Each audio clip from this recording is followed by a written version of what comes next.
भगवान बुद्ध हुए, जो 2500 साल पहले जिन्होंने कैसे जीना है, कैसे उचित जीवन जिया जाता है, कैसे आपका जीवन होना चाहिए, जीवन का लक्ष्य क्या है, मानव धरती पर क्यों आया है और कैसे आपको जीव जंतु मानव प्रकृति को बचाना है, ये पहला ज्ञान दुनिया में किसी ने दिया तो वो तथागत बुद्ध ने दिया, भगवान बुद्ध ने दिया, और इसलिए उनको विश्व गुरु कहा जाता है।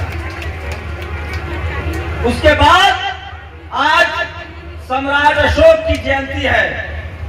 उनको क्यों महान माना गया? क्योंकि उन्होंने इसी मगध की धरती से दुनिया को एक रास्ता बताया। वो रास्ता क्या था कि जो बुद्ध का रास्ता है वही दुनिया में कल्याण का रास्ता है। सम्राट अशोक ने जो सिकंदर, लोग कहते हैं ना कि जो जीता वो सिकंदर, वो झूठ है। जो जीता वो सम्राट अशोक। सम्राट अशोक के दौर में, उससे पहले घनानंद के दौर में जब नंद वंश था, जब मौर्य वंश था, तो सिकंदर सिंधु नदी नहीं पार कर पाया। और उस समय जब मौर्य वंश के शासक, जब मौका मिला, जो सिकंदर हमला करना चाहता था, उनके पोते को, सम्राट अशोक को जब मौका मिला तो उसी यूनान में उन्होंने दवाइयां भिजवाई। हम लोग क्यों बैठे यहाँ? हम लोग उसी भाईचारा, बराबरी, समतामूलक और मानवता चाहते हैं। सम्राट अशोक का भारत चाहते हैं जिसमें ज्ञान विज्ञान हो, बराबरी हो, भाईचारा हो। आप जान लीजिए, ये जो कहानी कही जाती है कि घरों में ताले नहीं लगते थे, जब इस देश में सम्राट अशोक, चंद्रगुप्त मौर्य और नंद वंश का शासक था, तभी ताले नहीं लगते थे। इस देश में ज्ञान विज्ञान का केंद्र था। तक्षशिला, नालंदा, विक्रमशिला जैसी यूनिवर्सिटियां थी। कब था? जब भारत बुद्धमय भारत था। लेकिन एक बड़ी चोरी हुई, एक सांस्कृतिक चोरी हुई, ऐतिहासिक चोरी हुई। इस देश के मूल निवासी जो धर्म के अनुयायी थे, उनको भरोसे में लेकर छल प्रपंच करके, सामने से नहीं डरा गया, दोस्ती करके, शादी ब्याह करके, छल प्रपंच से उनकी सत्ता छीन ली गई। याद है ना खड़ग सिंह का घोड़ा वाली कहानी? हमारे महाराजाओं के साथ, राजाओं के साथ यही हुआ कि उनसे शादी ब्याह किया गया, रिश्ते किए गए और जहर दिया गया, पीठ में छोड़ा घुमा गया। लेकिन हम लोग बुद्ध को मानने वाले हैं। कोई गलती कर दे तो भी माफ कर देते हैं। हम लोग छल कपट से नहीं चाहते हैं कुछ। इस देश के मूल निवासी, इस देश के शोषित वंचित सारी तकलीफें सहते रहे। आप समझ लीजिए, उसके बाद बाबा साहब का दौर आया और बाबा साहब ने जो संविधान लिया है, ये जो झूठे लोग, गपोर लोग कहते हैं कि बाबा साहब का संविधान विदेश से लिया गया है, ये झूठ है। बाबा साहब का संविधान सम्राट अशोक के राज से लिया गया है, इसलिए उसमें अशोक स्तंभ भी है और धम्मचक्र भी है। तो भारत का संविधान जो है, जो समतामूलक संविधान है, जो इक्वालिटी, फ्रेटर्निटी, समानता की बात करता है, वो सम्राट अशोक के राज से प्रेरित किया गया है। और मैं बता दूं, जिन लोगों ने हमें जातियों में बांट दिया, ये कुर्मी है, यादव है, कुशवाहा है, हमको वर्ण कुव्यवस्था में बांट दिया, ये शूद्र है, अछूत है, किसको बांटा? जब तथागत बुद्ध थे, जब सम्राट अशोक का दौर था, तो 4 वंश था। शाक्त वंश के लोग थे, नंद वंश के लोग थे, कोली वंश के लोग थे और क्षत्रिय वंश के लोग थे। जो आज जाट, पटेल, मराठा, गुर्जर, कुर्मी कोई भी है, ये सब किसान थे, इनको क्षत्रिय कहा गया। और कोली वंश में, शाक्त वंश में भगवान बुद्ध थे, बेटी रोटी का रिश्ता होता था। वहीं से इन जातिवादियों ने, 4 हमारा वंश था, इसी बोध गया में भगवान बुद्ध को खीर खिलाने वाली कौन थी? नंद वंश की बेटी थी, सब जानते हैं। खिलाया था बताइए, सुजाता कौन थी? तो 4 ही वंश थे और हम सब में भाईचारा था, कोई भेदभाव नहीं था। वहीं से जातिवादी लोगों ने 4 वर्ण उठाया और हमको, जो खत्तिय थे, जो जमीन के मालिक थे, जो व्यापार के मालिक थे, जो इस देश में दवा, पढ़ाई लिखाई करते थे, उन सबको शूद्र और अछूत घोषित कर दिया। और क्या किया? हमें पढ़ने लिखने से दूर कर दिया। और एक पढ़ाई के बगैर, जो फूले साहब ने कहा है कि विद्या बिन गति गई, गति बिन मति गई, गति बिन व्यापार गया और व्यापार बिना हम शूद्र बन गए, उसी वर्ण कुव्यवस्था से बाबा साहेब ने हमें 4 कैटेगरी में बांट दिया, SC ST OBC, और फिर हमें संवैधानिक अधिकार दिया। तो जिनको भी लगता है कि वो धर्म के अनुयायी नहीं है, अगर जो पढ़ेगा लिखेगा वो खुद ब खुद अपने आप को मूल निवासी कहेगा, चाहे वो SC हो, ST हो, OBC हो, अल्पसंख्यक हो, या फिर वो इस देश का किसान हो, क्षत्रिय हो, क्षत्रिय हो, हम सब इस देश के मूल निवासी हैं। लेकिन मैं इतिहास में नहीं जाना चाहता। ये तो भारत का स्वर्णिम इतिहास था, ये तो भारत का इतिहास था जिस पर आज दुनिया गर्व करती है। आज भारत के प्रधानमंत्री, राष्ट्रपति जब बाहर जाते हैं तो क्या कहते हैं कि मैं बुद्ध की धरती से आया हूं। आज भी थाईलैंड में थे, तथागत बुद्ध के बुद्ध विहार में गए थे। सम्राट अशोक का देश है, लेकिन सोचिए कुछ जो हुआ पीछे हम लोग भूल गए। हमें किसी से बदला नहीं देना है, हमें किसी से नफरत नहीं है। हम बुद्ध को मानने वाले हैं, बाबा साहेब को मानने वाले हैं, हम सब भाईचारा चाहते हैं। हम तो पशु पर, कौन पालता है गाय, कौन पालता है मवेशी, कौन पालता है, खेती कौन करता है? हम सब लोग करते हैं, मेहनत कश लोग।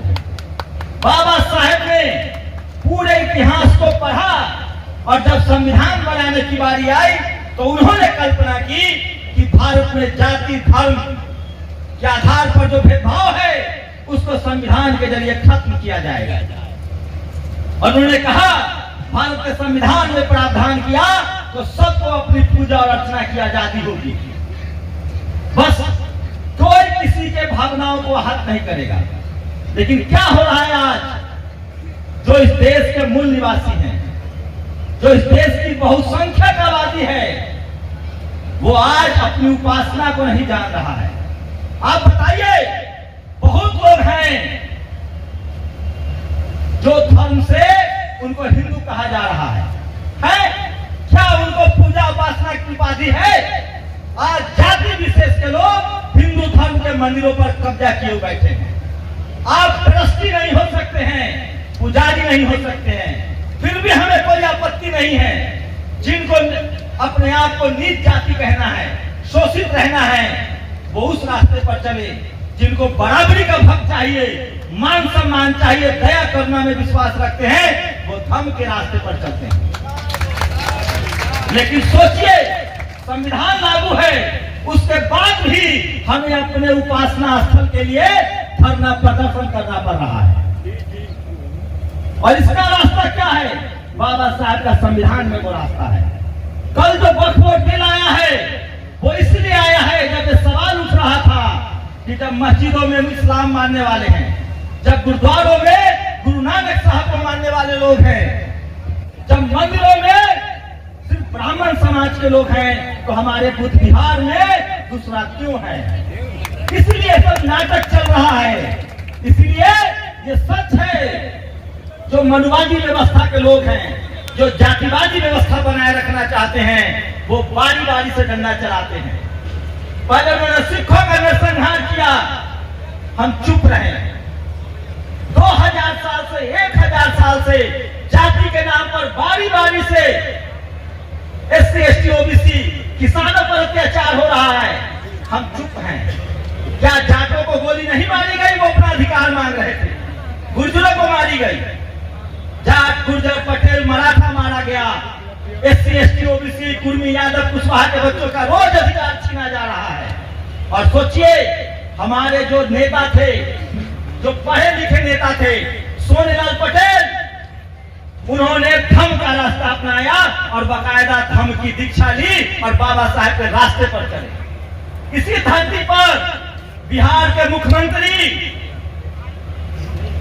ओबीसी कमीशन को बनाने वाले मंडल साहब जब मुख्यमंत्री बने तो सबसे पहले यात्रा उन्होंने गया बोध बिहार का किया। तो मैं कह रहा हूं, आज जो हमारे कुछ नेता हैं उनको अपना इतिहास भूगोल नहीं पता है, क्योंकि वो अपने विरासत के दम पर संसद में आए हैं। अगर सड़क के दम पर आते तो वो अपना इतिहास नहीं जानते। लेकिन कुछ है जो संसद में भी आवाज उठा रहे हैं, कुछ है जो विधानसभा में भी आवाज उठा रहे हैं, और जो लोग भी सुनाई में हमारी आवाज उठा रहे हैं उन सबका स्वागत है। कल हमें किसी पार्टी से मतलब नहीं है। कल उपेंद्र कुशवाहा ने कहा है जो शाक्त वंश के हैं, मैं इसलिए कह रहा हूं, जब जड़ खोदा जाएगा तो हम सब शाक्त हैं, कोली है, खत्ती है और नग वंश के लोग हैं, और हमारा धरती है ये। हम लोग बराबरी चाहते हैं। आज क्या हो रहा है, ये बीटिया क्या आया, अगर हमारे नेता सचेत होते तो एक कब्जा हट जाता। लेकिन जो भाई साहब बोल के गए हैं, हमें राजनीतिक रूप से भी सचेत होना पड़ेगा और वोट का डर दिखाएंगे तभी हम पर कार्रवाई करेंगे। इन्होंने, इनको लगता है कि ये बुद्धिस्ट हैं, ये इनके विरोध में हिंदू खड़ा हो जाएगा। कोई नहीं खड़ा होगा। 90% हिंदू जो है वो धम्म का अनुयायी है, वो बुद्ध को मानता है, फूले पेरियार अम्बेडकर को मानता है, वो कोई हमारे खिलाफ नहीं आएगा। चंद मुट्ठी भर लोग हैं जो जातिवाद और मनुवाद करते हैं। और जान लीजिए, सिर्फ ये हमारे बुद्ध विहार का मामला नहीं है, हमारे बच्चों के साथ ऐसे ही सोच के लोग स्कूल कॉलेज में भी भेदभाव करते हैं, नौकरियों में भेदभाव करते हैं, जाति के नाम पर गांव ग्राम में भेदभाव करते हैं। ये मुट्ठी भर मनुवादी हैं और इनसे लड़ने का एक ही रास्ता है कि हम सब लोग संवैधानिक तरीके से अपनी बात को जब कहेंगे, बोलेंगे, लिखेंगे तो हमें हमारा अधिकार भी मिलेगा और बुद्ध विहार भी बनेगा। हम लोग क्या चाहते हैं, जो भारत की पहचान है, बोध गया क्या है, भारत की पहचान है, दुनिया में पहचाना जाता है, उसकी पवित्रता का सवाल है, उसके सम्मान का सवाल है। बस इतनी सी बात है। हजारों मंदिर बन रहे हैं, हम कहां कह रहे हैं, आप बनाइए, लाखों बनाइए। जो हमारी विरासत है, जो हेरिटेज है, उसकी सुरक्षा की जिम्मेदारी करना इस देश का हर नागरिक का काम है। तो आप लोग जो कर रहे हैं वो किसी धर्म के लिए सिर्फ नहीं लड़ रहे हैं, किसी विचार के लिए नहीं लड़ रहे हैं, आप भारत की पवित्रता, भारत की पहचान को फिर से स्थापित करने के लिए बैठे हुए हैं। ये काम बहुत ऐतिहासिक है। ये काम कायदे से इस देश के तमाम उन लोगों को करना चाहिए था जो भारत के संविधान में भरोसा करते हैं। ये काम संसद को करना चाहिए था, विधानसभा को करना चाहिए था, लेकिन मुझे लगता है कि वो लोग रास्ते से भटक गए। अब सोचिए ये काम क्यों जरूरी है। हमें हमारी आस्था का, उपासना का अधिकार संविधान देता है और ये हमारा उपासना स्थल है, जिनका भी है, 5 करोड़ हो, चाहे 5 लाख हो, चाहे 5 हो, चाहे 500 करोड़ हो, भारत का संविधान कहता है कि सबका अधिकार बराबर है, सबको बराबर का आस्था का अधिकार है। किसी के आस्था के साथ आप भेदभाव नहीं कर सकते हैं। तो हमारे बुद्ध विहार में दूसरा क्यों है, ये बड़ा सवाल है। आप आइए, जाइए, आप मानिए नहीं मानिए, लेकिन आप हमारी पवित्रता को, हमारी विद्धता को, हम लोग क्या लड़ रहे हैं, बुद्धिज्म क्या है, बुद्ध क्या थे, अंधविश्वास के खिलाफ थे, पाखंड के खिलाफ थे, गैर बराबरी के खिलाफ थे। और हमारे बुद्ध विहार में बैठ के आप पाखंड फैलाएंगे, आप जातिवाद फैलाएंगे, आप लोगों को गुमराह करेंगे, तो हमें उसका विरोध करना चाहिए। और सोचिए 3 महीने से आंदोलन चल रहा है, इस देश का 90% आबादी आपके आंदोलन से सहमत है, चाहे वो शाक्त कुशवाहा हो, चाहे वो एससी समाज के लोग हो, एसटी हो, ओबीसी हो। लेकिन इस देश का मनुवादी मीडिया सोया हुआ है। क्यों? उसे लगता है कि हम नहीं बताएंगे तो देश नहीं जानेगा। मैं बता रहा हूं, इस आंदोलन को लंदन से, अमेरिका से लेकर पूरी दुनिया के धर्म के अनुयायी एकजुट हो रहे हैं। अब वो दौर गया। ये जो मोबाइल है यही क्रांति है। आपके विचार को, आपकी इस मेहनत को, आपके इस त्याग को पूरी दुनिया में देखा, पढ़ा और लिखा जा रहा है। कल प्रधानमंत्री से सवाल पूछा जाएगा या आपके देश के, हम अल्पसंख्यक नहीं, हम बहुसंख्यक हैं। सोचिए, मैं आप लोगों से भी गुजारिश कर रहा हूं, हम लोग किसी धर्म के खिलाफ नहीं हैं, किसी जाति के खिलाफ नहीं हैं। हम लोग बराबरी के पक्षधर हैं और संविधान के साथ हैं। और हम चाहते हैं कि जो संविधान लागू होने से पहले बीटी एक्ट लागू हुआ था ना आकाश जी, 1950 में संविधान लागू हुआ। आप 1949 का लेके हमारे माथे पर बैठे हुए हैं। थोड़ा तो दिल बड़ा दिखाइए। मैं तो दीवार से साइड में क्यों ना होते हैं। और ये होगा। और हम कोई राजपाट नहीं मांग रहे, सत्ता नहीं मांग रहे हैं। लेकिन एक बात आप लोग सचेत रहिए, अब लोकतंत्र का दौर है और लोकतंत्र में वोट के चोट से लोग सुधरेंगे।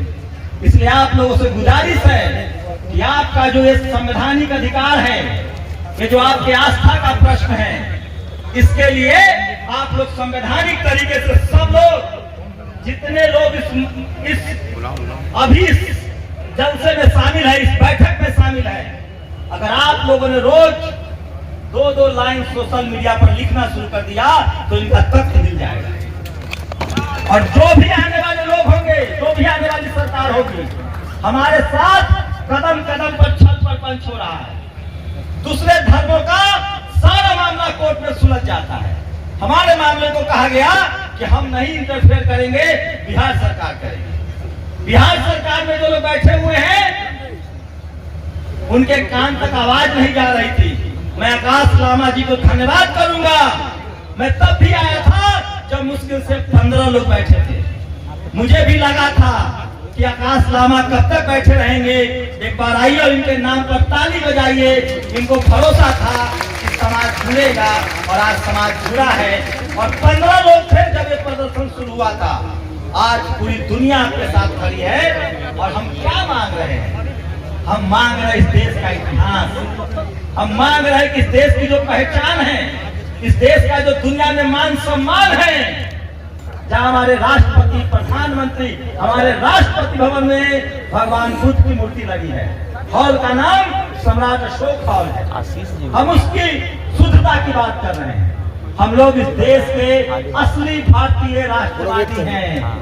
हमें न किसी धर्म से नफरत है, न किसी जाति से नफरत है। हम भाईचारा चाहते हैं, बराबरी चाहते हैं, बराबर का मान सम्मान चाहते हैं। और वो मिलेगा, वो रास्ता जो बाबा साहब ने 1956 में दिखाया है, और वो रास्ता जो बाबा साहब ने 1950 में संविधान दिया है, उसी संविधान से और उसी धर्म के रास्ते से ये देश फिर से गौरवशाली देश बनेगा। और भारत विश्व गुरु बनेगा दोबारा, जब यहाँ बुद्ध के अनुयायी फिर से दुनिया को रास्ता दिखाएंगे।